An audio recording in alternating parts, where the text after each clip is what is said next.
Hi masters, for you మీకోసం ఛానల్కి స్వాగతం సుస్వాగతం. ముందుగా మన జగద్గురువైన బ్రహ్మర్షి పితామహ పత్రిజీ గారికి, మన గురుమాతకి నా ఆత్మ ప్రణామాలు మాస్టర్స్. ఓకే మాస్టర్స్, ముందుగా అందరికీ కార్తీక మాస శుభాకాంక్షలు మాస్టర్స్. మన ఛానల్లోని 30 రోజులు కార్తీక ధ్యాన శివోహం జరుగుతుంది మాస్టర్స్. మనకి రోజు 30 మంది మాస్టర్లు వచ్చి ఎంతో గొప్ప ఆత్మజ్ఞానం అందిస్తున్నారు. ఈరోజు మహాకాళేశ్వర జ్యోతిర్లింగం కోసం 4వ లింగం మాస్టర్స్. ఈ లింగం కోసం, ఈ మహాకాళేశ్వర జ్యోతిర్లింగం కోసం చెప్పడానికి సీనియర్ పీరియడ్ మాస్టర్ గారైన రేవతి మేడం వైజాగ్ నుంచి వచ్చారు. మేడం గారిని సాదరంగా ఆహ్వానించుకుందాం. నమస్తే మేడం, వెల్కమ్ మేడం. నమస్తే మేడం. బ్రహ్మర్షి పితామహ పత్రిజీకి ఆత్మ ప్రణామములతో మరి ఎంతో అద్భుతంగా ఫర్ యూ ఛానల్ ద్వారా ఎంతో మందికి ఆత్మ జ్ఞానము, స్వాధ్యాయము, సజ్జన సాంగత్యము అందిస్తున్నటువంటి ఈ టీం సభ్యులందరికీ కూడా హృదయపూర్వక ధన్యవాదాలు తెలియచేసుకుంటూ, నా పేరు రేవతి అండి. మరి నేను ఒక గవర్నమెంట్ స్కూల్లో టీచర్గా పనిచేస్తూ ఉన్న స్థితి నుంచి ఉన్నత స్థితికి ఎదిగే పరిణామ క్రమంలో సమయం ఆసన్నమైనప్పుడు ఆత్మ తన యొక్క ప్రగతి పదంలో రావాల్సిన మార్గంలోకి వస్తుంది. కావున నేను కూడా నా జీవితంలో అలాగే సమయం ఆసన్న టైంలోనే నేను కూడా రావటం జరిగిందండి. అది ఏ విధముగా జరిగింది అని అంటే, తీవ్ర అనారోగ్యము అంటే హిమోగ్లోబిన్ పర్సెంటేజ్ తోటి తక్కువైపోయి అనారోగ్య సమస్యలతోటి కొట్టుమిట్టాడుతున్నటువంటి నాకు ఎంతమంది డాక్టర్లకు చూపించినా అంతా బాగానే ఉంది అన్నారు. కానీ అటువంటి టైంలోని ఏమిటి ప్రాబ్లము అని చెప్పేసి చూసుకుంటే, నాకు కళలోని ఈ ధ్యానం తాలూకా పాంప్లెట్స్ అవి కనిపిస్తూ ఉండేవి. కానీ అవి ఏమిటో అని వదిలేస్తున్న టైంలో ఒకరోజు రాత్రి కలలో శివుడు నాకు కలలో కనిపించి, నీకు ఎంతో బంధమో ఇష్టమైనటువంటి నీ భర్త వల్ల ఆ భర్త మీద మమకారంతో నువ్వు ధ్యానంలోకి రమ్మనిమని ఎన్ని అవకాశాలు ఇస్తున్నా నువ్వు రావటం లేదు. నీకు ఎంతో ఇష్టమైనటువంటి ఆ భర్తని నేను తీసుకెళ్ళిపోతాను అని చెప్పేసి ఆయన కలలో చెప్పడంతో అది ఒక పీడకలగా నేను భావించి, ఏదో పీడకలు వచ్చింది అని చెప్పేసి 3 రోజులు నేను ఆ కళ గురించి ఆలోచించి జ్యోతిష్యుల దగ్గరికి వెళితే, ఒక 3 శనివారాలు మీరు శనీశ్వరుడికి పూజలు చేయండి అని చెప్పడం జరిగింది. ఆ విధంగా శనీశ్వరుడికి పూజలు చేసిన తర్వాత 3వ శనివారం నాడు మాకు అనుకోకుండా ఉన్న ఇంటిని వదిలిపెట్టి ఇంకొక వేరే ప్రదేశానికి వెళ్ళిపోవాలని అనిపించినప్పుడు, అక్కడ వెళ్ళిన ఒక్క 4 రోజులకే ఈ ధ్యాన పరిచయం జరిగింది. అంటే ఎప్పుడైతే మనం రావాల్సిన మార్గంలోకి వస్తామో అప్పుడు అందవలసింది అందించడానికి అన్నట్టుగా మాస్టర్స్, ఆ సృష్టి, ఆ దేవతలు అందరూ కూడా మనకి మార్గదర్శకత్వం ఇస్తారని ఈ సంఘటన నాకు చాలా అర్థమైందండి. దానితోటి మరి 12 లింగాలలో ఎంతో పవిత్రమైనటువంటి ఆ ప్రదేశాలలో మనము అవకాశం ఉన్నప్పుడు సందర్శించి, భక్తి మార్గంలో ఉన్నప్పుడు అక్కడ పూజలు అవి చేసుకుంటూ ఉండేవాళ్ళము. కానీ భక్తి మార్గానికి పైమెట్టైనటువంటి ఈ ధ్యాన మార్గంలోకి వచ్చిన తరువాత మనము చేయవలసినది ఏమిటి అంటే, ఆ స్థల పురాణంతో పాటు ఆ స్థలం యొక్క విశిష్టతని తెలుసుకోవాలి అని అనుకుంటున్నప్పుడు, ఆ ధ్యానంలోనే ఆ స్థలంలో ఎవరెవరు జన్మలు తీసుకున్నారు, ఆ స్థలము అంత ప్రాముఖ్యత పొంది అంత ఆధ్యాత్మిక శక్తి క్షేత్రంగా ఎందుకు విరాజిల్లుతుంది అనే విషయాన్ని కూడా మనము ధ్యానము ద్వారానే తెలుసుకోగలుగుతామండి. ఎందుకనంటే ఈ భూమి అనే గ్రహం మీదకి ఆ ఉన్నత లోకాల నుంచి వచ్చినటువంటి దివ్యాత్మ స్వరూపులము మనము అని చెప్పేసి పత్రిజీ చెప్పారు. మరి ఎలాగైతే ఈ భూమి మీద ఎక్కడ మనం నివాసం ఉన్నా కూడా ఒక ఇంటిని ఏర్పరచుకొని, ఆ ఇంటిలోని మనదైనటువంటి ఒక ఆరాన్ని సృష్టించుకొని, మనకు అనుకూలంగా ఎలాగైతే మనం నివసిస్తూ జీవనం సాగిస్తూ ఉన్నామో, అదే విధముగా దేవతలు, ఋషులు, మునులు, మహర్షులు అందరూ కూడా అనాదిగా ఈ భూమి పుట్టినప్పటి నుంచి కూడా ఈ భూమిపైకి జన్మ తీసుకొని వచ్చి వాళ్ళు కూడా వాళ్ళదైన ఒక ఫ్రీక్వెన్సీ తోటి ఈ భూమి పైన ఎన్నో రకాలుగా సృష్టిని సృష్టించి వాళ్ళు కూడా వాళ్ళ జీవనము గడిపి ఉన్న తరాల వాళ్ళకి అంతా కూడా అంటే ముందు రాబోయే తరాల వాళ్ళకి అందరికీ కూడా మార్గదర్శకులుగా నిలిచారు. అటువంటి ఆ మార్గదర్శకులుగా ఆ ప్రదేశాలను నిలిపినటువంటి వాళ్ళే ఆ దేవతలుగా కొనియాడబడుతూ ఉన్నారు. మనము నేను వేరు దేవుడు వేరు అనే ఒక ద్వంద్వత్వంలో ఉంటూ ఆ ప్రదేశాలని ఒక భక్తితోటి తీరని కోరికలతోటి వెళ్ళి సందర్శించుకొని ఆ కోరికలు తీర్చుకోవాలి అని చెప్పేసి నేనే ఒక బాయిలోని ఆ ప్రదేశాన్ని సందర్శించి రావటం జరుగుతుంది. కానీ ఎప్పుడైతే ధ్యానంలోకి వచ్చామో అప్పుడు ఆ ధ్యానం యొక్క మహిమను తెలుసుకుంటున్నప్పుడు మనము అక్కడ ఆ ప్రదేశంలోకి అడుగు పెట్టినప్పుడు ఆ ప్రదేశంలో అణువణువున కూడా అంటే మనం ఎన్ని జన్మల్లో ఆ ప్రదేశంలో జన్మ తీసుకొని ఉన్నాము అన్న విషయాన్ని కూడా మనం తెలుసుకోగలుగుతాం అన్నమాట. అంటే మనకి భగవద్గీతలో కృష్ణుడు చెప్పినటువంటి ఈ ఆత్మకి చావు లేదు, ఇది ఎన్నో జన్మలు తీసుకుంది అని చెప్పాడు కదా. అదే విధముగా మనకి కూడా ఎన్నో జన్మల యొక్క ఆ రహస్యం కూడా మనము తెలుసుకోగలుగుతాం. అది ఏ విధముగా జరుగుతుంది అని అంటే ఈ యొక్క ఆ ప్రదేశంలోని ధ్యానము ద్వారానే జరుగుతుంది. అందుకే ధ్యానము సకల భోగకారిణి అని అన్నారు. మరి అటువంటి అద్భుతమైన ఆ జ్యోతిర్లింగాల గురించి మనకి ఈ పర్యూ ఛానల్ వారు కార్తీక మాసంలో ద్వాదశ లింగాల గురించి ఒక్కొక్కరి చేత చెప్పిస్తున్న క్రమంలో ఈ రోజు మనము మధ్యప్రదేశ్ లో ఉన్నటువంటి అంటే ఇండోర్ సిటీకి 72 కిలోమీటర్ల దూరంలో ఉన్నటువంటి జ్యోతిర్లింగాలలో 4వది అయినటువంటి ఓంకారేశ్వర లింగం యొక్క ప్రతిష్టతని దాని యొక్క ఆ క్షేత్రం యొక్క మహత్యాన్ని మనం తెలుసుకోబోతున్నామండి. అంటే ఈ ఓంకారేశ్వరుడు, ఓంకారం అంటేనే మనకి తెలుసు సృష్టి, మొత్తం సృష్టి అంతా కూడా ఈ ఓంకారంతోటే నడిపించబడుతుంది. సృష్టి స్థితి లయకారులైనటువంటి త్రిమూర్తులు బ్రహ్మ సృష్టిస్తే విష్ణు స్థితి రూపంలో ఉండి దాన్ని పాలిస్తే దాన్ని లయం చేసేవాడు ఎవరంటే శివుడు. మరి అటువంటి ఆ త్రిమూర్తులు కూడా ఈ సృష్టిని సమస్త సృష్టిని వాళ్ళు పాలిస్తూ ఈ భూగ్రహం మీద కూడా ఉన్నటువంటి మొత్తం ఒక దివ్యాత్మ స్వరూపులైనటువంటి ప్రతి ప్రాణిని కూడా వాళ్ళు ప్రేమిస్తూ కరుణతోటి వాళ్ళకి మార్గదర్శకత్వాన్ని ఇస్తూ ఉన్నారు. అందులో భాగంగానే మనమంతా కూడా ఈ భూమిపైకి అతిథుల్లాగా రావటం జరిగింది. ఎలాగైతే ఒక పుణ్యక్షేత్రాన్ని దర్శించడానికి అతిథులుగా మనం వెళ్తామో అలాగే భూమి అనే గ్రహం మీదకి అతిథులుగా రావటం జరిగింది. మరి వచ్చినటువంటి మనము ఈ భూమి పైన జన్మ తీసుకున్నటువంటి ఒక శిలలు కావచ్చు, నదులు కావచ్చు, పర్వతాలు కావచ్చు, చెట్లు కావచ్చు, పక్షులు కావచ్చు, జంతువులు కావచ్చు, మమాత్మ సర్వభూతాత్మ అన్నట్టుగా ప్రతి సకల ప్రాణకోటి ఏదైతే ఈ భూమి పైన ఉందో ఆ యొక్క తపనతోటి భూమిని దర్శించాలని భూమి పైన జన్మ తీసుకొని రావడం జరుగుతుంది. మరి అందులో క్రమంగానే పర్వతాలు ఈ భూమి పైన ఉన్నటువంటి అత్యుత్తమైనటువంటి శిలా ఆవరణాల్లో భాగంగా పర్వతాలు, ఎన్నో పర్వతాలు అవన్నీ కూడా జన్మ తీసుకొని వచ్చినప్పుడు ఆ బ్రహ్మ సృష్టించబడినప్పుడు అలాగే ఈ యొక్క ఓంకారేశ్వరుడు మధ్యప్రదేశ్ లోని వింధ్యా పర్వత శ్రేణులలోని ఎందుకు ఆవిర్భవించాడు అనేది తెలుసుకోవాలి అని అనుకుంటే మనకి ఈ భూమిపైకి వచ్చేటప్పుడు ఏమీ తీసుకొని రాము, ఒక దివ్యమైన శక్తితోటి వస్తాం. కానీ ఈ భూమి అంటేనే ఒక మాయ పొర. ఇందులోకి వచ్చిన తర్వాత మాయ చేత మనలోని అరిషడ్ వర్గాలను మనము పెంచి పోషించుకుంటాము. అది ఒక జంతువుకైనా కావచ్చు, ఒక వృక్షానికైనా కావచ్చు, ఒక పర్వతానైనా కావచ్చు, దేనికైనా కావచ్చు. భూమి అంటేనే అటువంటిది కాబట్టి.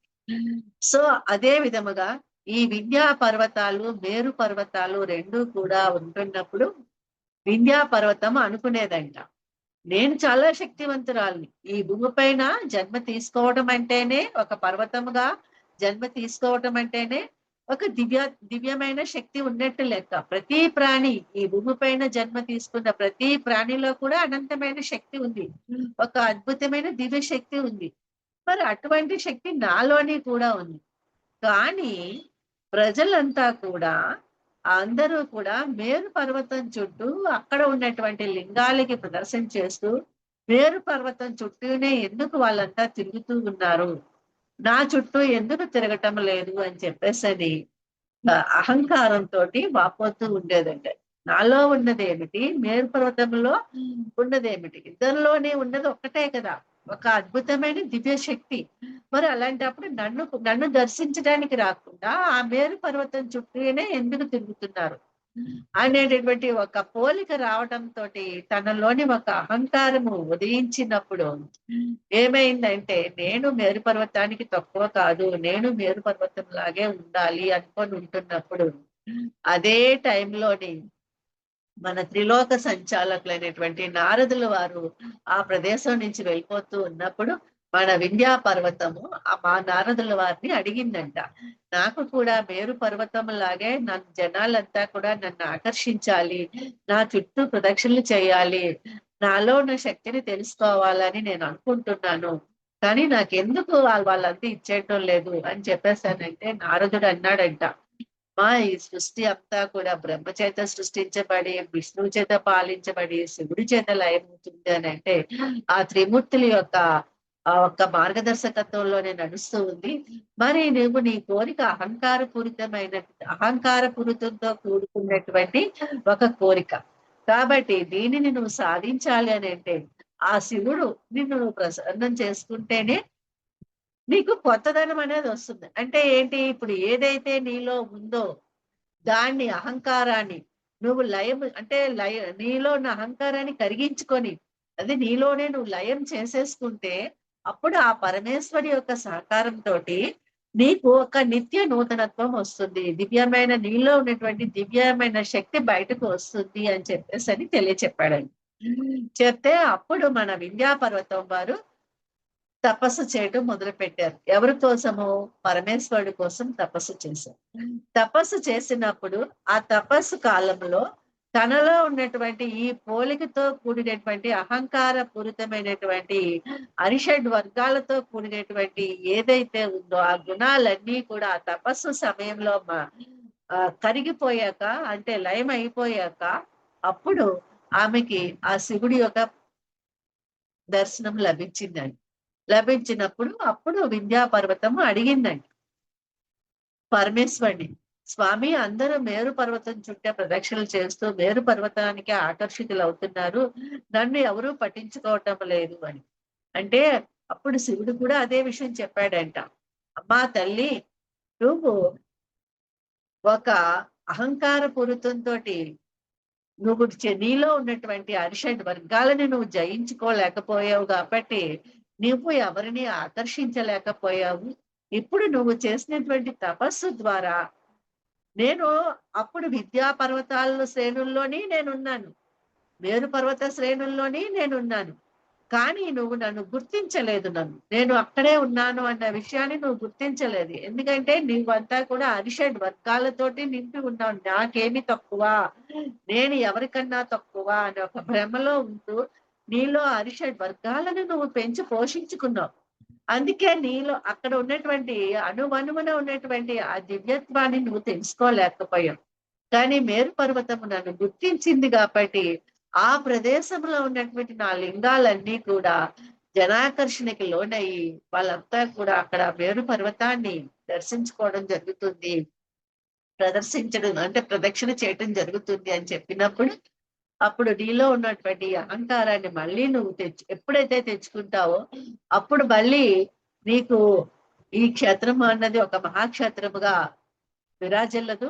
నీలో ఉన్న అహంకారాన్ని శాశ్వతంగా ఎప్పుడైతే నువ్వు రూపం మాపుకుంటావో అప్పుడు ఇది కూడా ఒక ఆ అహంకారం అంటే ఒక మహాశక్తి క్షేత్రంగా విరాజిల్లుతుంది అని చెప్పినప్పుడు విద్యా పర్వతమేమోని సరేనని చెప్పేసని తనలో ఉన్నటువంటి అరిషడ్ వర్గాలని కూడా తను జయించుకొని ఉన్నప్పుడు అక్కడ పరమేశ్వరుడు ఒక ఈ యొక్క ఓంకారేశ్వర రూపంలోని ఉదయించాడు, ఆవిర్భవించాడు అని పురాణాలు ఒక కథ రూపంలో చెప్పబడుతూ ఉంటాయి.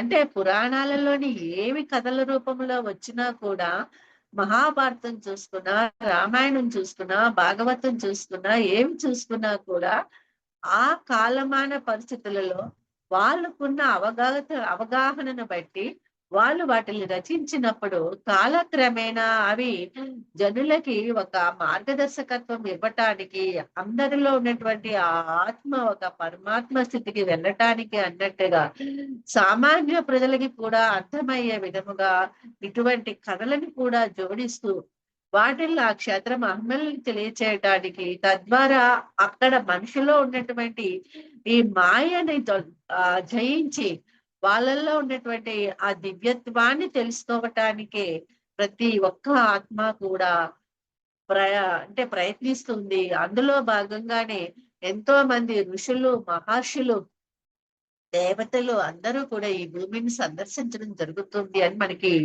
ఈ విద్యా పర్వతం యొక్క ఈ కథ వింటున్నప్పుడు తెలుస్తూ ఉంటుందన్నమాట.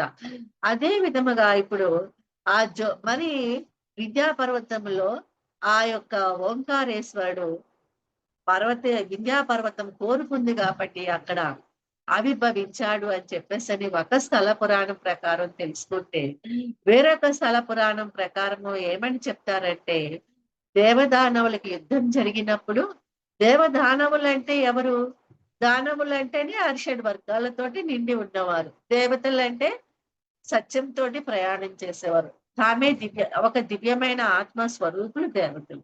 సో అలా దేవదానవులకి యుద్ధం జరిగినప్పుడు అక్కడ ఆ యుద్ధములో దానవులు గెలిచారు, దేవతలు ఓడిపోయారు.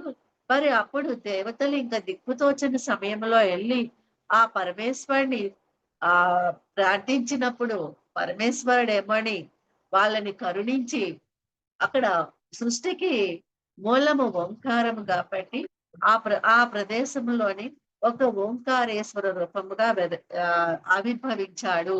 అప్పుడు దేవతలకి కూడా విజయాన్ని ప్రసాదించాడు. ఆ క్షేత్రానంతటిని ఒక శక్తిమంతంగా, ఒక మహిమాన్వితమైన ప్రదేశంగా చేశాడు అని ఒక స్థల పురాణం మనకి తెలియచెప్తూ ఉంటుందన్నమాట.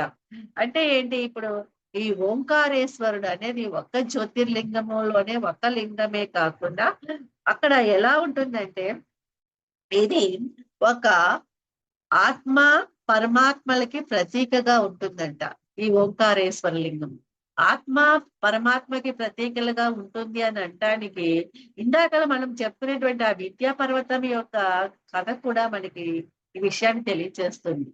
అంటే ఒక ఆత్మస్థితిలో ఉన్నటువంటి ఆ విద్యా పర్వతము, అరిషడ్ వర్గాలతోటి ఉన్నటువంటి ఆ విద్యా పర్వతము తపస్సు ద్వారా ఒక పరమాత్మ స్థితికి ఎదిగింది.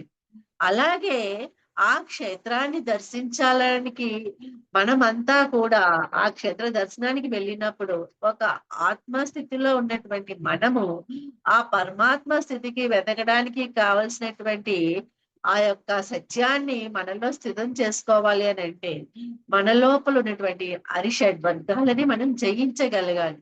అప్పుడు ఆ ప్రదేశంలో మనం ధ్యానం చేసినప్పుడు, ధ్యానం అంటే తపస్సు, దానికి మించింది వేరే కాదు.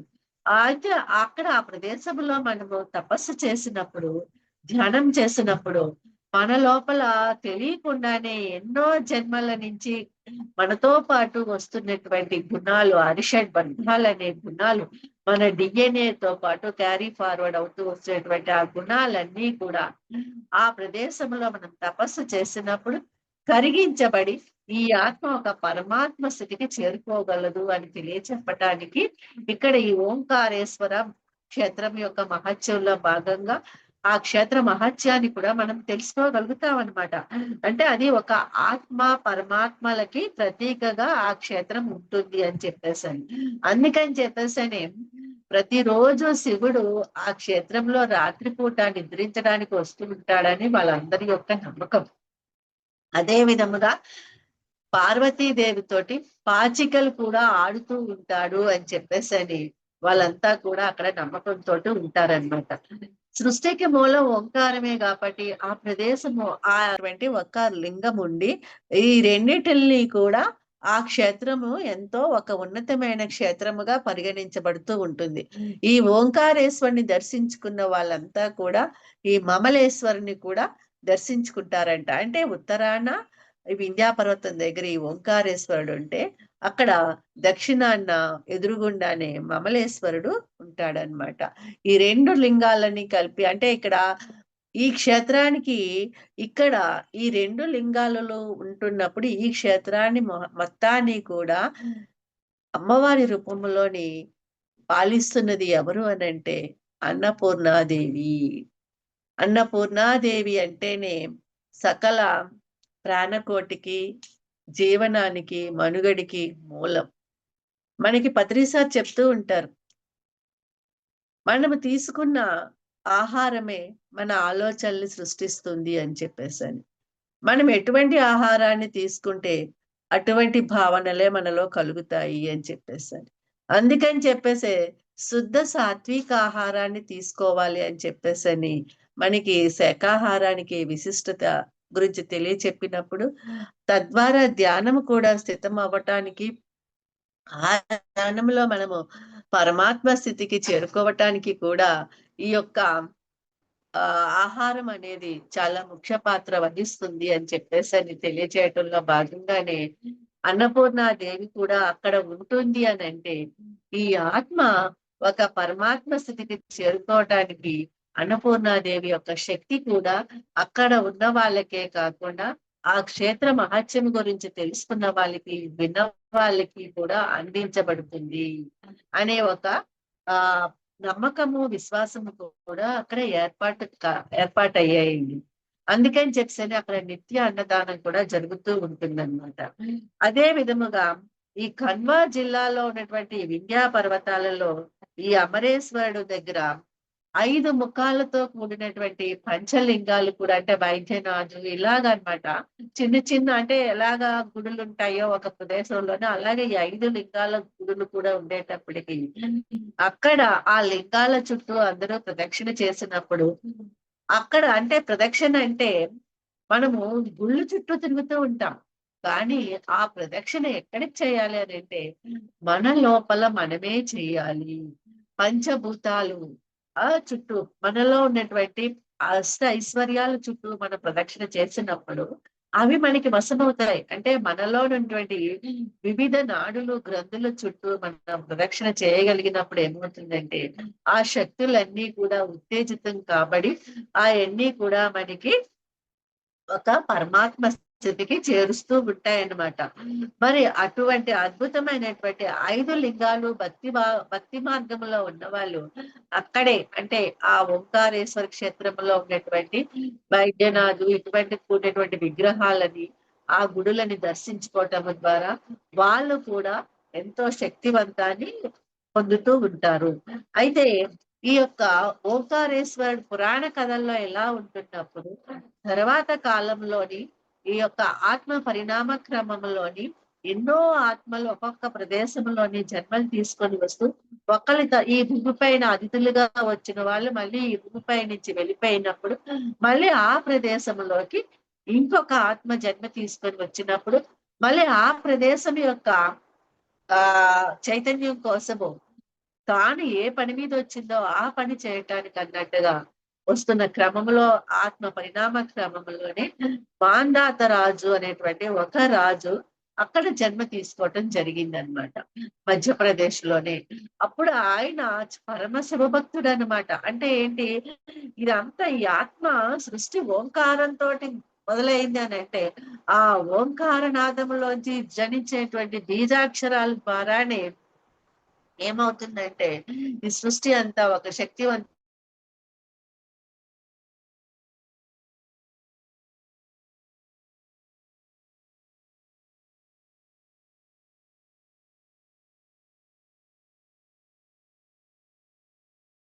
కూడా ఆ శివ భక్తులుగానే గుర్తించడం జరుగుతుందన్నమాట. అదే విధముగా ఈ మాందాత రాజు కూడా ఒక శివ భక్తుడు అన్నమాట. అందుకని చెప్పేసి ఈ క్షేత్రాన్ని ఓంకార మాందాత క్షేత్రం అని కూడా అంటారంట. అయితే ఇక్కడ ఈ రాజు ఆ శివభక్తుడయ్యి అక్కడంతా కూడా ఆ యొక్క క్షేత్రానికి జీర్ణోద్ధారణ చేసి దాని యొక్క ఉన్నతికి కూడా ఎంతో పాటుపడ్డాడంట. అటువంటి టైంలోనే అగస్త్యుడు కూడా ఈ యొక్క క్షేత్రాన్ని దర్శించి తపస్సు చేసి ఆ క్షేత్రం యొక్క మహిమని కూడా అందరికీ తెలియపరిచాడనమాట. అలాగే ఆదిశంకరాచార్యులు కూడా ఆ క్షేత్రాన్ని దర్శించినప్పుడు ఉపనిషత్తులు రచించడానికి ముందు మూలము అక్కడి నుంచే స్టార్ట్ చేశారు అని చెప్పేసని చెప్తూ ఉంటారన్నమాట. ఎందుకు ఇక్కడ రాత్రుళ్ళు శివుడు వచ్చి నిద్ర చేస్తూ ఉంటున్నప్పుడు అని మనం చెప్పుకున్నాం కదా, పార్వతీ దేవతతో పాచికలు కూడా ఆడుతూ ఉంటాడని. అదే విధముగా ఈ క్షేత్రాన్ని దర్శించి అక్కడ తపస్సు చేసిన వాళ్ళకి కావచ్చు, ధ్యానం చేసిన వాళ్ళకి కావచ్చు, అక్కడ వాళ్ళకి రాబోయే జన్మల గురించి కూడా తెలుస్తూ ఉంటుందంట. జనరల్ గా మనం ధ్యానం చేసినప్పుడు మనకి గత జన్మల గురించి తెలుస్తాయి. అంటే అది ఎక్కడుంది? గత జన్మల తాలూకా సారం ఎక్కడుంది? మన లోపలే, మన లోపల ఉన్న డిఎన్ఏలో ఒక బీజ రూపంలో ఉంది. మన లోపలికి మనం ప్రయాణం చేసినప్పుడు దాన్ని మనం గుర్తిస్తాం. ధ్యానం చేయలేనప్పుడు అంతా లోపలంతా అజ్ఞానం అనే దీంతోటి అంధకారంతోటే ఉంటుంది. ఒక విద్యా పర్వతం ఎలాగుండేదో అలాగే ఉంటాం మనం కూడా. ఎప్పుడైతే ఈ ధ్యానం చేయడం మొదలు పెడతామో అప్పుడు మన లోపలే వివిధ గత జన్మల తాలూకా సారం అంతా కూడా ఆ డిఎన్ఏ రూపంలో ఉన్నప్పుడు మనకి అవి అనిపించటము, వినిపించటము, కనిపించటము ద్వారా మనకి తెలియజేస్తూ ఉన్నప్పుడు, ఆహా, అయితే ఈ ప్రదేశానికి నాకు గత జన్మలో ఏదో కనెక్టివిటీ ఉంది. కాబట్టి నేను ఇక్కడ ఇప్పుడు చేయవలసిన పని ఏంటో చేసినప్పుడే నా యొక్క ఆత్మ ఉన్నతి అనేది జరుగుతుంది. అంటే ధ్యాన మార్గంలో ఉన్న వాళ్ళకి, సజ్జన సాంగత్యంతో ఉన్న వాళ్ళకి ఆత్మ ఉన్నతో అన్నదే అర్థమవుతుంది. కానీ భక్తి మార్గంలో ఉన్న వాళ్ళకి తెలియచెప్పాలంటే ఆ స్థలముతోటి, ఆ ప్రదేశంతోటి వాళ్ళకి గత జన్మల ద్వారా ఏవైతే రుణానుబంధాలు ఉన్నాయో ఆ రుణానుబంధాలన్నిటినీ కూడా వాళ్ళు అక్కడ దాన్ని దర్శించడంతోటే సరిపోదండి. మొక్కులు చెల్లించడంతోటే సరిపోదు. కానీ ఆ క్షేత్రంలో వాళ్ళు ధ్యానం చేసినప్పుడు, అంటే నిద్రించినప్పుడు కావచ్చు, ధ్యానం చేసినప్పుడు కావచ్చు, అక్కడ ఏం జరుగుతుందంటే వాళ్ళకి ఆ యొక్క గత జన్మల తాలూకా అవగాహన కలిగి ఈ జన్మలో వాళ్ళు ఏమి చేయాలా అనేటువంటి ఒక అవగాహన వాళ్ళకి రావటం ద్వారా దాన్ని చేయటానికి వాళ్ళు సిద్ధపడినప్పుడు, సో తరువాత జన్మ ఏ విధముగా ఎక్కడ తీసుకోగలుగుతాము అనే ఒక జ్ఞానాన్ని కూడా వాళ్ళు పొందగలుగుతారు అని చెప్పేసని ఈ యొక్క క్షేత్ర మహత్యం ద్వారా మనం తెలుసుకోగలుగుతున్నాం అన్నమాట.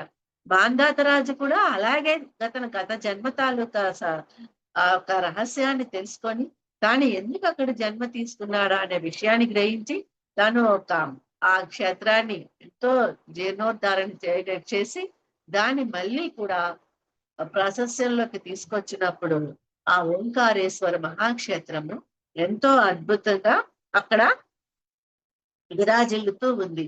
మరి అటువంటి ఓంకారేశ్వర యొక్క శక్తి క్షేత్రంలోకి మనం వెళ్ళిపోయేటప్పుడు మరి రాబోయే జన్మ రహస్యాలు కూడా మనం తెలుసుకోవాలి. అలాగే గత జన్మల తాలూకా రహస్యాలు కూడా మనం తెలుసుకోవాలి అని చెప్పేసి అని అనుకున్నప్పుడు మనకి తెలిసినది ఏమిటంటే మనము తపస్సు ద్వారా, ధ్యానము ద్వారా తెలుసుకోగలుగుతాం.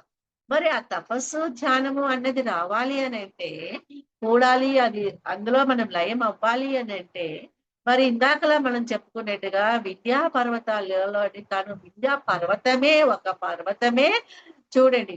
మాట లేని పర్వతమే, మూగగా ఉన్నటువంటి పర్వతమే, మౌనంగా సాక్షిగా ఉన్నటువంటి ఒక పర్వతమే తనలో కూడా అరిషడ్ వర్గాలు ఉన్నాయి అనే విషయాన్ని గ్రహించి ఆ వర్షడ్ వర్గాలని కరిగించుకోవడానికి తపస్సు చేసినప్పుడే ఆ పరమేశ్వరుని ప్రత్యక్షంగా దర్శించగలిగింది. మరి అలాంటప్పుడు అన్ని జీవరాశులకి కూడా బుద్ధి అనేటువంటి ఒక అద్భుతమైన వరాన్ని పొందినటువంటి మానవ జాతి అనుకున్నటువంటి మనము మానవులు కాము, దివ్యాత్మ స్వరూపులమి. అందుకనే సకల ప్రాణకోటి కన్నా కూడా మనకి బుద్ధి అనేటువంటి ఒక అద్భుతమైనటువంటి శక్తిని మనకి ఆ పరమేశ్వరుడు ప్రసాదించి ఈ భూమి మీదకి మనల్ని సంచరించమని పంపించినప్పుడు ఆ బుద్ధిని మనము వెలికి తీసుకోక అజ్ఞానముతోటి ఆ శిలాజాలం లాగే, ఆ వృక్షజాలం లాగే, ఆ యొక్క జంతుజాలం లాగే మనము కూడా అజ్ఞానముతోటి మనలో ఉన్నటువంటి బుద్ధి అనే వరాన్ని మనం విస్మరించి, ఎలాగైతే దేవతల్లో ఉన్నటువంటి ఆ బుద్ధి ద్వారానే దేవతలు విజయాన్ని సాధిస్తుంటే, మరి దానవులు వాళ్ళలో ఉన్నటువంటి ఆ బుద్ధిని వాళ్ళు నిరుపయోగం చేసుకోవటం వలన, అంటే ఏ విధంగా నిరుపయోగం చేసుకుంటున్నారండి? సురాపానము, మాంసాహారము, తర్వాత తమో గుణముతోటి ఉండబట్టి వాళ్ళంతా వాళ్ళు ఆ మత్తులోని నిద్రతోటి ఉండబట్టి వాళ్ళేమని వాళ్ళలో ఉన్నటువంటి ఆ బుద్ధిని వాళ్ళు వెలికి తీయకపోవటం వలన వాళ్ళు మరి సృష్టి వినాశనానికి కూడా కారణభూతులయ్యారు. మనము కూడా మరి మనలో ఉన్నటువంటి ఆ బుద్ధిని మనం చేసుకోలేనప్పుడు, ఆ బుద్ధిని మనము వెలికి తీసుకోలేనప్పుడు, అంటే అజ్ఞానముతోటి ఉన్నటువంటి మనము ఆ జ్ఞానాన్ని మనం పొందలేనప్పుడు ఏమవుతుందంటే, మనలో కూడా ఈ దానవుల తాలూకా లక్షణాలు ఏవైతే ఉన్నాయో అరిషడ్ వర్గాల రూపంలోని తమో గుణము, రజో గుణము అనేవి మనలో ఉంటూ ఉన్నప్పుడు, మనము తపస్సు చేయటానికి గాని, ధ్యానం చేయటానికి గాని కావలసినటువంటి ఒక శక్తిని మనము పొందలేము. అంటే మనలో ఈ తమో గుణము, రజో గుణము ఉన్నంత కాలము కూడా మనలో ఏముంటుందండి? ఒక ఆ దానవుల యొక్క లక్షణాలే మనలో ఉంటాయి. ఆ గుణాలే మనలో ఉంటాయి.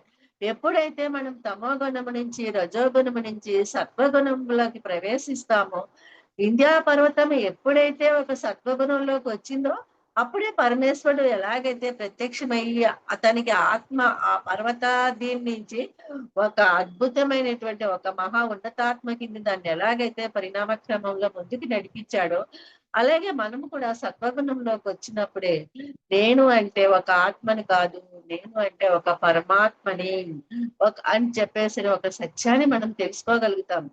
ఆత్మ అన్నది అంటేనే తమో గుణములో ఉన్నప్పుడు ఆత్మ అంటేనే అమ్మో అదేదో ఒక ఒక నెగిటివ్ శక్తి అనుకొని మనం ఆ మాట వినడానికే భయపడుతూ ఉంటాం అన్నమాట.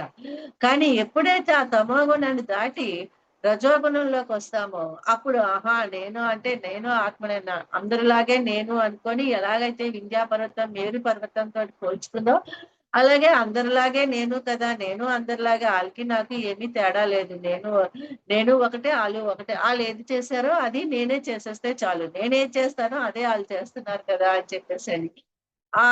నేను అనుకునే ఒక దీంట్లోని మనము పోల్చుకుంటూ, ఒక పోరాటం దీంట్లో రజోగుణం దీంతోటి మనతోటి మనమే యుద్ధం చేసుకుంటూ ఉన్నప్పుడు, అలాగ చెయ్యగా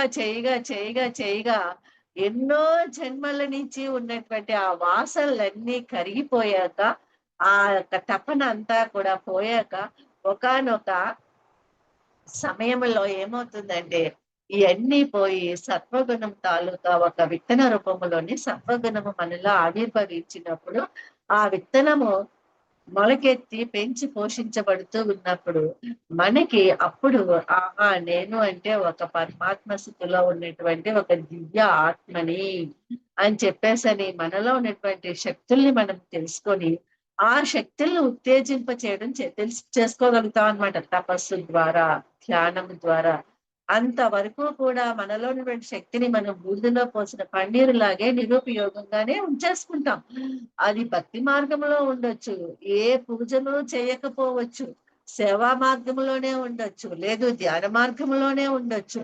కానీ ఏ మార్గంలో ఉన్నా కూడా మనలో ఉన్నటువంటి ఈ తమో గుణాన్ని, రజో గుణాన్ని ప్రతి క్షణము కూడా ఎలాగైతే గాలితో పాటు ఒక చెట్టు ఒక తోటలోని చెట్టు కింద అంతా కూడా ఊడ్చి ఇలా పెట్టిన వెంటనే ఎలాగైతే ఒక ఆకు రాలి పడుతుందో ఆ చెట్టు పై నుంచి, అలాగే క్షణము కూడా మన లోపల ఆ గాలితో పాటు మనము తీసుకునే శ్వాస ద్వారానే మనలో ఈ తమో గుణము, రజో గుణము అనేటువంటి గుణాలు మనం తీసుకునే శ్వాస ద్వారానే లోపలికి వస్తున్నప్పుడు, వెంటనే మనము ఆ శ్వాస మీద ఎరుకతోటి ఏం చేయాలంటే వెంటనే దాన్ని తుడిచేసి కరిగించేసుకొని సత్వగుణము దాన్ని మనం అక్కడ స్థితి చేసుకున్నప్పుడు ఏమవుతుందంటే, అప్పుడు నిరంతరము ఎరుకతోటి ఉంటాము మనము. పరమేశ్వరుడు అదే చెప్పాడు వింధ్యా పర్వతానికి. మళ్ళీ నేను ఇక్కడ ఉంటాను. నన్ను గుర్తించలేదు నువ్వు. కానీ మళ్ళీ నేను ఉన్నానని చెప్పాను కాబట్టి నువ్వు చేసిన తపస్సుకి మెచ్చి నేను నీకు ఇక్కడ ఉంటాను, ఈ క్షేత్రం కూడా అందరి చేత ఆకర్షింపబడుతుంది అని చెప్పేసని నేను నీకు వరమిస్తున్నాను కావచ్చు, లేదంటే నీకు వాగ్దానం చేస్తున్నానని కావచ్చు. కానీ ఎప్పుడైతే నువ్వు మళ్ళీ అహంకారంలోకి వెళ్ళిపోతావో అప్పుడు ఈ క్షేత్ర మహత్యము మళ్ళీ ఆ ఆ, అందరికీ తెలియచేయబడదు అని చెప్పేసి ఏ విధంగా అయితే చెప్పారో అదే విధముగా మనము కూడా ప్రతి క్షణం కూడా ఆ పరమాత్మ స్థితితోటి ఉండడానికి, ఆ పరమాత్ముడితోటి లయమై ఉండడానికి, ఆ పరమాత్ముడితోటి అనుసంధానమై ఉండడానికి నిరంతరము కూడా ఎరుకతో ఉండాలి. అందుకని చెప్పేసని నిద్రపోతున్నప్పుడు ఎరుక, పని చేస్తున్నప్పుడు ఎరుక, walk while you walk, eat while you eat, sleep while you sleep అని చెప్పేసని ఎందుకన్నారంటే బుద్ధుడు కూడా నువ్వు నడుస్తున్నప్పుడు నాటక మీద ఎరుకతోటి ఉండు, మాట్లాడేటప్పుడు మాట మీద ఎరుకతోటి ఉండు, నిద్రిస్తున్నప్పుడు నిద్ర మీద ఎరుకతోటి ఉండు.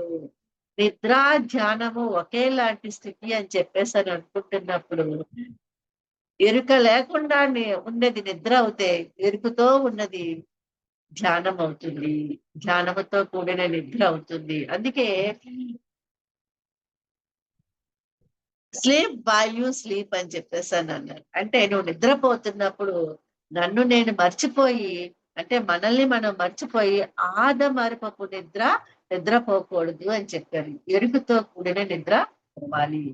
ఆ ఎరుకుతో కూడిన నిద్రని నిద్రించమని చెప్పేసనే అక్కడ మహాభారతంలోని కృష్ణుడు గుడాకేశ అనే పదాన్ని ఉపయోగించాడు తప్పిస్తే ఆ గుడాకేశ ఓ అర్జున అంటే ఎరుకతోటి ఉండు అంటే సర్వకాల సర్వ వ్యవస్థలందు కూడా నువ్వు ఎరుకతోటి ఉండాలి అని చెప్పేసి చెప్పడం.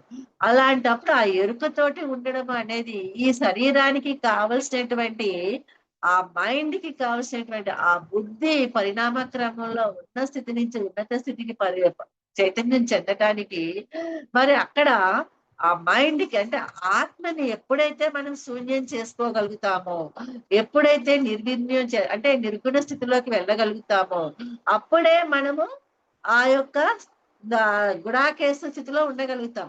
కానీ ప్రాపంచిక జీవితంలో జీవిస్తూ ఉదయం నుంచి రాత్రి వరకు కూడా మనం ప్రాపంచిక విషయాల గురించి తర్జన భర్జనలు పడుతూ ఆ ధర్మాలని నిర్వర్తిస్తూ రాత్రి అంతా కూడా ధ్యానం చేస్తున్నాము అనేటువంటి ఒక భ్రమలో ఉన్నప్పుడు ఏమవుతుందంటే తెలియకుండానే అలసిన శరీరం అనేది ఒక నిద్రావస్థ స్థితిలోకి వెళ్ళిపోతుంది. ఆ వెళ్ళిపోయినప్పుడు అది గుడాకేశ స్థితి కాదు. ఎవరో మనల్ని తట్టి లేపితేనే మనం లేచి బయటకు వస్తాము అన్నది ధ్యానము కాదు.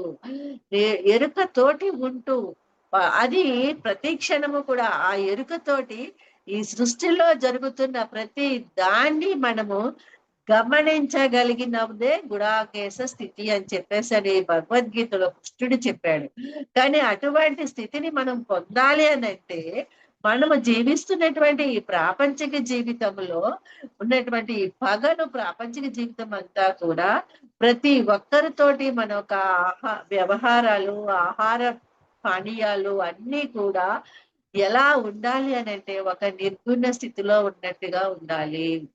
అంటే మనము రోజంతా కూడా ఈ అరిషడ్ వర్గాలని పెంచి పోషించుకుంటూ అందరితోటి ప్రేమతత్వంతో కాకుండా, కరుణతత్వంతో కాకుండా నేను నా వాళ్ళు ఇదొక గ్రూప్ అదొక గ్రూప్ ఇది అది అనుకొని వీళ్ళే అంటే వీళ్ళు నన్ను పొగుడుతున్నారు కాబట్టి, నేను చెప్పినట్టు వింటున్నారు కాబట్టి వీళ్ళే నా వాళ్ళు నన్ను పొగట్టం లేదు, నన్ను చెప్పినట్టు వింటం లేదు, వాళ్ళు నా వాళ్ళు కాదు అని అనుకొని జీవిస్తూ ఉన్నప్పుడు రాత్రి పూట మనము ఎంత ధ్యాన స్థితిలో, ఎంత గుడాకేశ స్థితిలో ఉన్నామన్నా కూడా అది సరికాని ధ్యానము. ఎందుకనంటే ఏవైతే పగలంతా రాత్రి అంతా కూడా మనం గుడాకేశ స్థితిలో నిజంగా ఉన్నాము అని అంటే మరి పగలు ఉద్యమించినప్పుడు ఏమవుతుందమ్మా, ఆ రోజంతా కూడా మనము సత్వగుణాలతోటే జీవిస్తాము. మనలోని తమోగుణం గాని రజోగుణం అనేది గాని వచ్చే ఆస్కారమే లేదు. మనకి మనమే మనకి మనమే పరీక్షించుకోవాలి. నిన్ను నీవు తెలుసుకో అని రమణ మహర్షి ఎందుకు చెప్పారనంటే, అందుకే చెప్పారు. నా క్ష నా దగ్గర ఈ క్షణంలో నాలో తమోగుణం తాలూకా లక్షణాలు వస్తున్నాయి. అమ్మో! వెంటనే గుర్తించి ఎరుకతోటి సత్వగుణంలోకి వెళ్ళిపోవాలి. రజోగుణం తాలూకా లక్షణం కనిపిస్తుందా? దాన్ని వెంటనే తుంచేసి సత్వగుణంలోకి వెళ్ళాలి. అసలు అవి వస్తున్నాయి అంటేనే మనం సరికాని స్థితిలో ఉన్నాము. సరికాని తపస్సులో ఉన్నాము. సరికాని ధ్యానంలో ఉన్నాము. నిరంతరము అలా రాగా, రాగా, రాగా, రాగా ఎప్పుడైతే సాక్షితత్వంలోకొస్తామో, ఎదురుగుండా తమోగుణము తాలూకా పరిస్థితులు ఉన్నా, వాటితోటి మనము కనెక్ట్ అవ్వకుండా, రజోగుణం తాలూకా పరిస్థితులు ఉన్నా, వాటితోటి మనము కనెక్ట్ కాకుండా, సత్వగుణంతోటి ఉన్న పరిస్థితులున్నా, వాటితో కూడా మనం కనెక్ట్ కాకుండా, నిర్గుణ స్థితిలో ఎప్పుడైతే ఉండగలుగుతామో, అంటే మనమే ఒక విగ్రహము. దేవాలయాల్లో అంత శక్తి ఉంది అని ఎందుకమ్మా? ఆ విగ్రహము అలాగా సాక్షీభూతంగా ఉంటుంది. దానికి మంత్రాలు వల్లించడము, స్నానపానాదులు చేయించడము, దీపారాధనలు చేయించడము అయన్నీ మన భావాలతోటి, మనలో ఉన్న గుణాలను బట్టి మనము చేస్తున్నాం.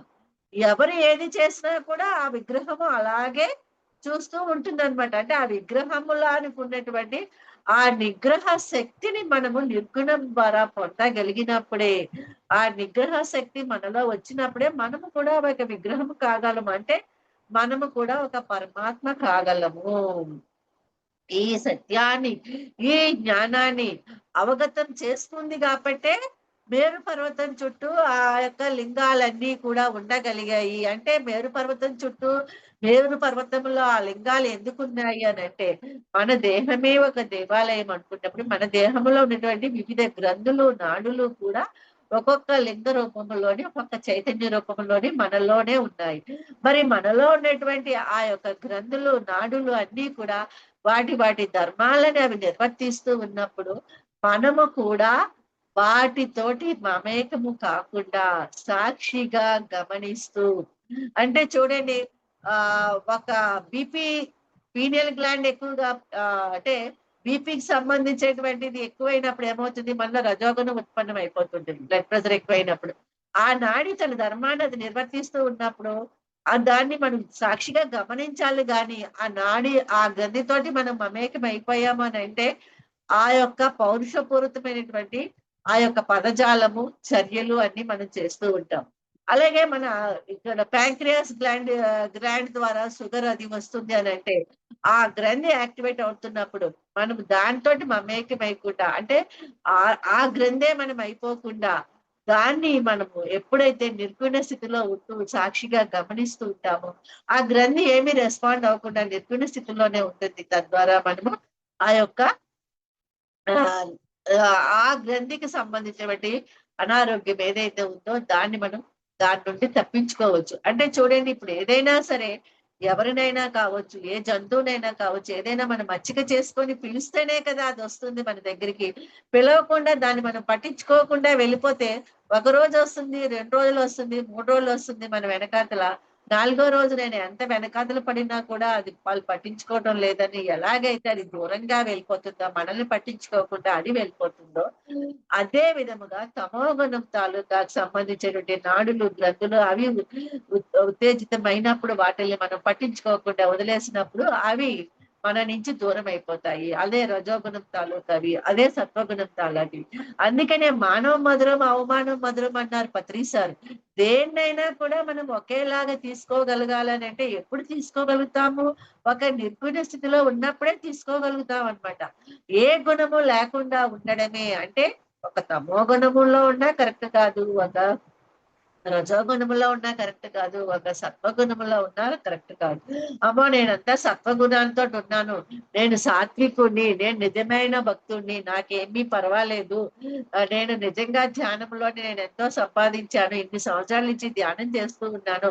నాకెంతో పుణ్యం ఉంది. నేనేం చేసినా పర్వాలేదు అని అనుకుంటం కూడా కరెక్ట్ కాదు. ఎప్పుడైతే నేనేం చేసినా పర్వాలేదు అనుకున్నామో, వెంటనే మనము తమోగుణంలోకి, రజోగుణంలోకి వెళ్ళిపోతూ ఉంటాం. కానీ ఈ 3 గుణాలని దాటి సత్వగుణములోకి వెళ్ళగలగడమే పరమాత్మ స్థితి. అంటే ఈ 3 గుణాలని దాటి నిర్గుణ స్థితికి వెళ్ళటమే పరమాత్మ స్థితి అన్నమాట.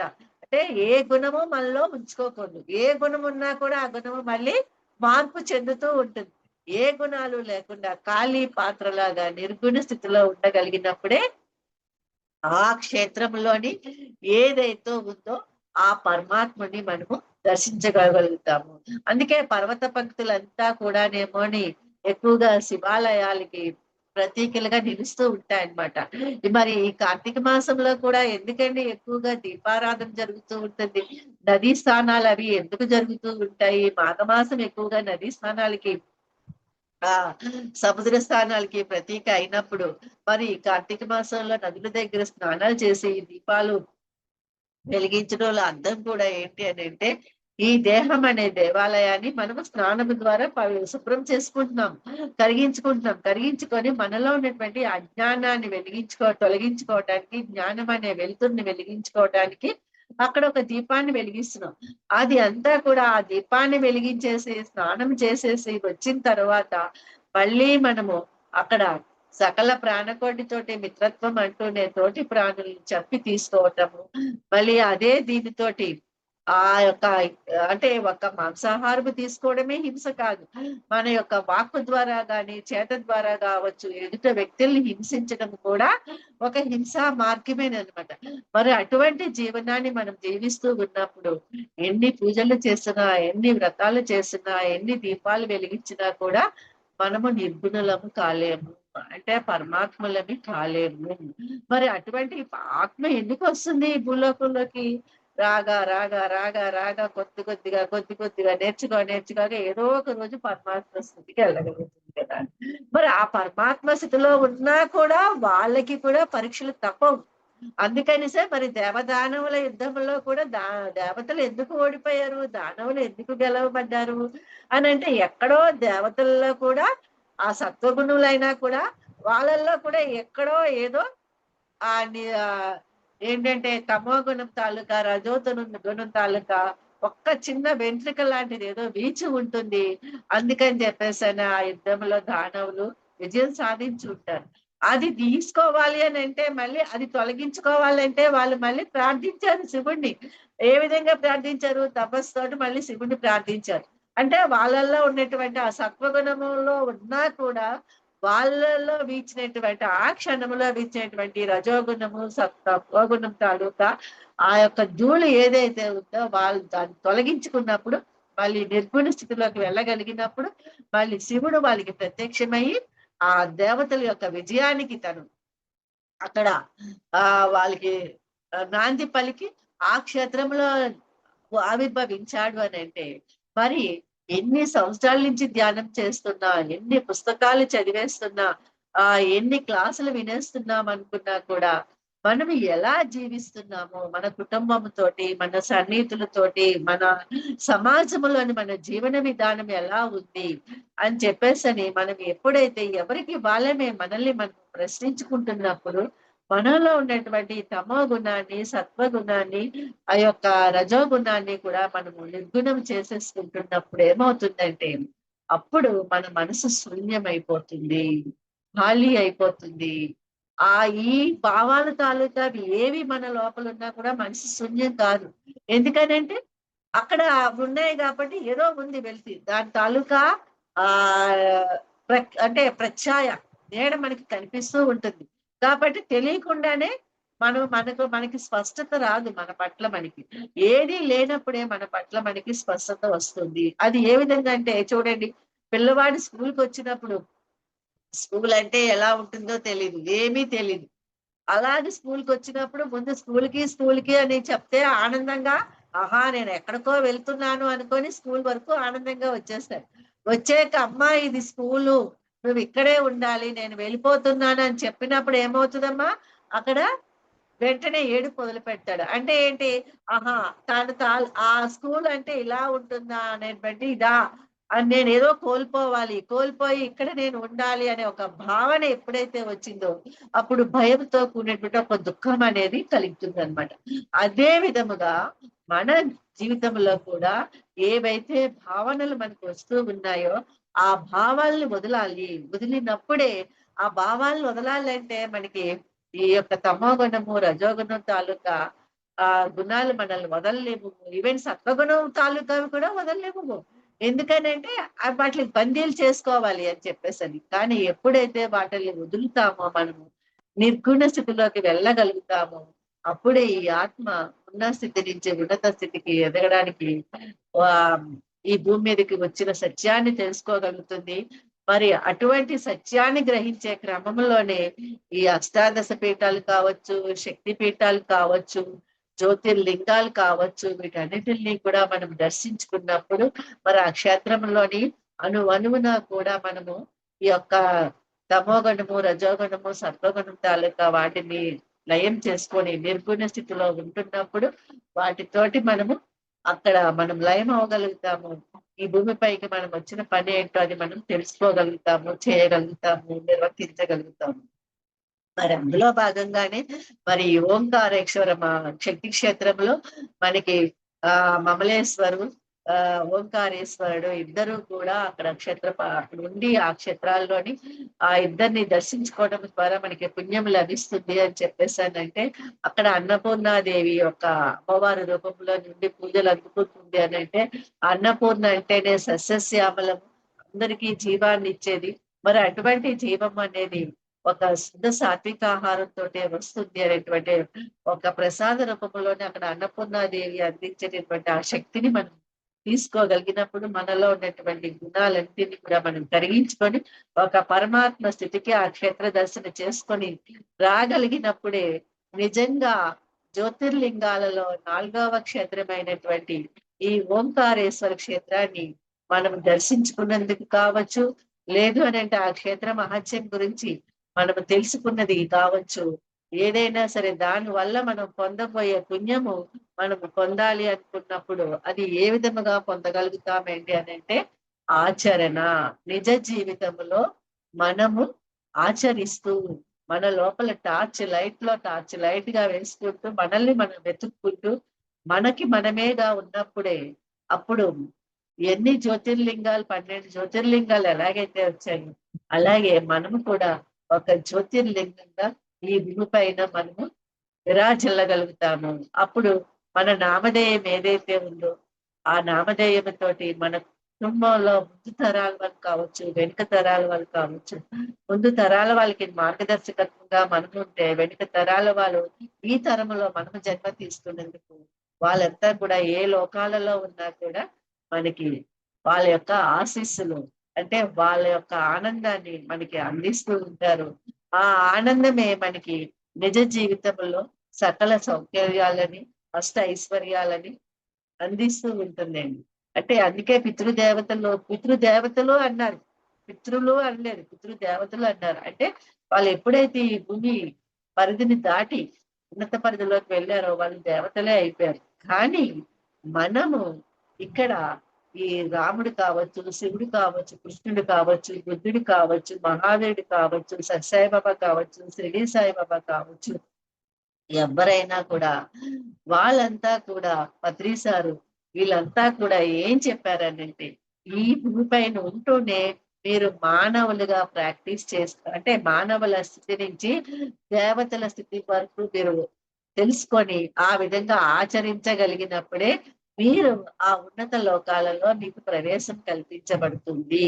ఆచరణ ఆచరణ ఆచరణ ఏదైనా సరే ఆచరణ. ఒక మదర్ తెరేసా ఎలా అయితే ప్రార్థించే పెదవుల కన్నా సాయం చేసే చేతులు విన్నా అని తెలియచెప్పి తన సేవలను అందించారు. అదే విధముగా మనము కూడా మన సేవలను ఆధ్యాత్మిక సేవలని సహకారం ద్వారా అందించుకోవటమే నిర్గుణ స్థితిలో ఉండటము అనే ఒక సత్యాన్ని మరి ఈ జ్యోతిర్లింగాలలో ఓంకారేశ్వర జ్యోతిర్లింగము ఒక శక్తి మహత్యాన్ని నాకు తెలిసినంతలో మీకు పంచుకునే విధంగా అక్కడ ఆత్మ పరమాత్మ స్థితిలోని ఆ ఓంకారేశ్వరుడు కొలువై ఉన్నాడు. ఆత్మస్థితి నుంచి పరమాత్మ స్థితికి ఎదగడమే మన యొక్క జీవిత రహస్యము. అదే ఆ యొక్క పని మీదే మనం ఈ భూమి మీదకి వచ్చామనే సత్యాన్ని గ్రహించాలి అని అందరికీ తెలియజేసుకుంటూ నాకు తెలిసినటువంటి అనువంత జ్ఞానాన్ని మీతో పంచుకునే అవకాశం ఇచ్చినటువంటి పర్యూ ఛానల్ వారికి మరి నాకు ఈ మార్గంలోని ఉన్న స్థితి నుంచి ఉన్నత స్థితికి ఎదగడానికి అనుక్షణము దిశానిర్దేశం చేసేటువంటి పత్రి సార్కి, పత్రి మేడంకి హృదయపూర్వక ఆత్మ ప్రణామములతో thank you. Thank you madam, thank you so much madam. For you మీకోసం మన ఛానల్కి వచ్చి ఎంతో గొప్ప ఆత్మజ్ఞానం అందించిన మాస్టర్లకి, రేవతి మేడం గారికి ధన్యవాదాలు తెలుపుకుందాం మాస్టర్స్. అలాగే మాస్టర్స్ ప్రతినిత్యం ఎరుకతోటి ధ్యానం, స్వాధ్యాయం, సజ్జన సాంగత్యం చేద్దాం మాస్టర్స్. అందరి చేత చేయిద్దాం మాస్టర్స్. వైజాగ్కి మెగా పిరమిడ్ రావాలనే పరమగురువుల కోరిక, పత్రి గారి కోరిక, పత్రి మేడం కోరిక మాస్టర్స్. మనమందరం సంకల్ప ధ్యానం చేసి వైజాగ్కి మెగా పిరమిడ్ వచ్చేలా చేద్దాం masters. Thank you masters. Thank you.